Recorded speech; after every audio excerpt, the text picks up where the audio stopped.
Hi అండి, అందరికీ నమస్కారం. నా పేరు Kanchana. Welcome to our channel సాహి రష్. గుడ్లు పులుసు ఎలా చేయాలో ఈ వీడియోలో చూద్దాం. 9 గుడ్లు తీసుకున్నానండి. కొంచెం గల్లుప్పు వాటర్ని వేసుకొని స్టవ్ వెలిగించి స్టవ్ మీద గుడ్లని ఉడకబెట్టుకోవాలి. చిన్న ఉల్లిపాయలు కాబట్టి 10 తీసుకున్నానండి. పెద్దవైతే 4 సరిపోతుంది.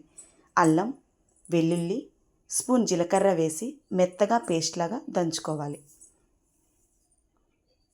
ఉడకబెట్టిన గుడ్లు, కట్ చేసిన ఆనియన్స్, 4 టమాటీలు, 6 పచ్చిమిర్చి, అల్లం వెల్లుల్లి జీలకర్ర పేస్టు, పులుపు తగ్గ చింతపండు కడిగి నానబెట్టుకోవాలి. కొత్తిమీర.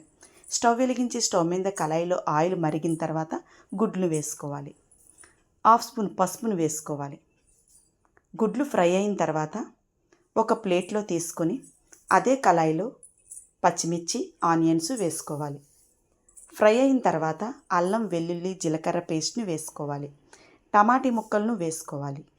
టమాటీ మెత్తగా ఉడికిన తర్వాత తగినంత కారం వేసుకోవాలి.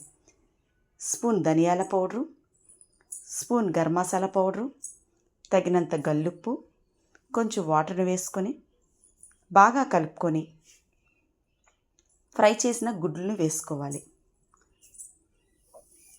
మరుగుతున్న సమయంలో పులుపు తగ్గ చింతపండు రసాన్ని వేసుకోవాలి. ఒక 10 నిమిషాలు బాగా మరిగిన తర్వాత స్పూన్ మసాలా పౌడర్ని వేసుకోవాలి. కొత్తిమీరని వేసుకొని స్టవ్ ఆఫ్ చేసుకోవాలి. ఎంతో టేస్టీగా ఉన్న గుడ్లు పులుసు రెడీ అయింది. ఇలా ఒకసారి ట్రై చేయండి. ఎలా వచ్చిందో కామెంట్ చేయండి. ఈ వీడియో మీకు నచ్చితే లైక్ చేయండి, షేర్ చేయండి. మరెన్నో రుచికరమైన వంటల కోసం మా ఛానల్ని సబ్స్క్రైబ్ చేసుకోండి. Thank you.